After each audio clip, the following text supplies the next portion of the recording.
Hey guys, so recently I've noticed a trend with credit cards that's been flying under the radar. In fact, recently I've been getting a lot of emails and physical mails that the interest rates for these credit cards are increasing. And I'm actually pretty sure that this is happening across the board for almost all credit cards in Canada because I own multiple credit cards in Canada and almost all of them notify me about the increase at around the same time. And the unfortunate thing is that they're wording it like it's not a big deal. Like, oh, you're gonna be fine, you don't have to do anything, nothing's gonna change. Which for me is almost true, but the same cannot be said for many Canadians. So let me explain. Just today I got this from my mailbox from MBNA. If you're wondering, I own the MBNA Rewards World Elite mastercard, hence why they're sending me this mail. So they're saying that they're reaching out for important changes coming to my credit card account. Notice it's all regular letters and not bolded letters, but in bolded letters, they say no action is required by you. Which to many people, when they read that line, they'll be like, oh, well, no action is required by me, so maybe I'll just throw this away. Honestly, how many Canadians are actually reading all the fine prints from the paperwork for their credit cards? Most probably wouldn't bother to read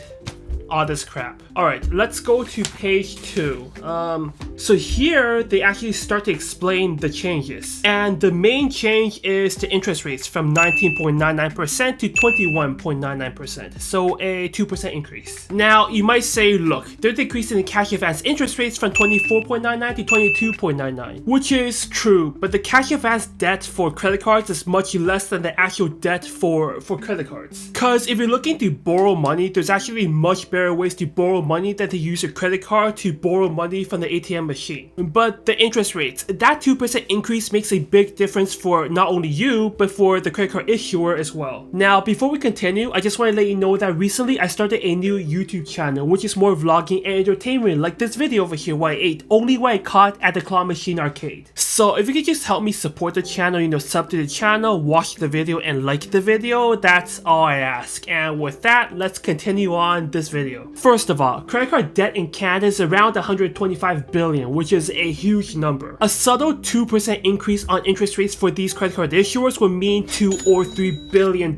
in extra profit. With these financial institutions feeling the pressure from shareholders, imagine how much an extra $2 billion will please these shareholders. Now, there are several reasons for these increases. The economy is tough, and with the tariff and all that craziness, people are just having a tougher time with their finances. So in terms of risk assessment, when people are having a tougher time paying off their debt, interest rates for borrowing will naturally go up because there's more risk involved. It's just a downward spiral. Interest rates go up, people can't pay their debt, and the interest rates will have to go up even more to compensate for the risk factor. And the other reason for the increased interest rates is because, well, they can. Let's be honest, many credit card users in Canada aren't exactly responsible with their spendings. Many people go over their spending budget and go into debt and use their credit card to pay off their debt. Essentially, credit cards are like a quick financial escape for many Canadians. Basically leaving their financial problems to the future, not knowing that the credit card's interest rate is literally making things worse. So at the moment, the average Canadian credit card debt is around $5,000. So a simple 2% increase in interest rates is about $100 more per year, which doesn't sound a lot, but if you're already struggling to pay off your original credit card debt, that $100 is going to compound annually. And what's sad is that many Canadians don't know how bad their personal financial situation is. Here's the thing, many Canadians with credit card debt isn't going to read a bunch of documentation associated with their credit cards. And even if they do, like, the wording on these documentations can be super misleading. I mean, take a look at this. Tips to help minimize the impact of the change. Pay the full minimum payment by the payment due date.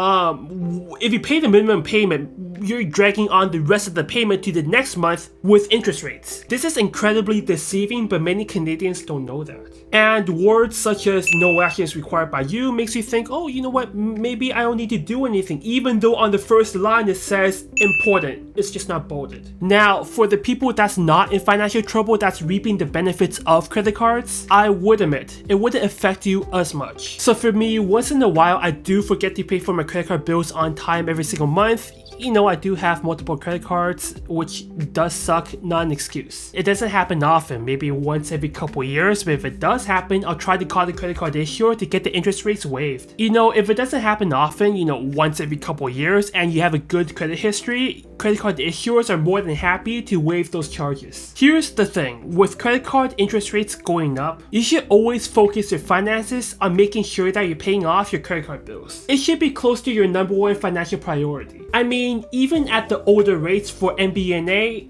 for example 19.99%, that's still damn high. 21.99%, that should be a major priority to check your finances to see if you have any debt. Here's the thing, if you get one of those emails or mail in your mailbox that says no action is required, read that documentation. At least scan it to see how it impacts you. There might be info such as decrease in rewards, which might mean the card is no longer good for you and maybe you should consider canceling the card. Maybe try to find a second job, I know that sucks, or maybe sell things that you don't need. Cause here's the thing with debt, it only gets worse cause it compounds. Or if you're not in financial trouble, maybe set a reminder every single month to make sure you pay on time and not miss any payment, cause it's happened to me before. I'm not proud of it, but if it's happened to me, it might happen to you. Anyways, that's it for today. And again, if you can support my second channel, which is more vlogging and entertainment, that'll be really appreciated. And if you're new to this channel, I make financial tips for Canadians in my law firm content and financial comedy in my shorts. With that said,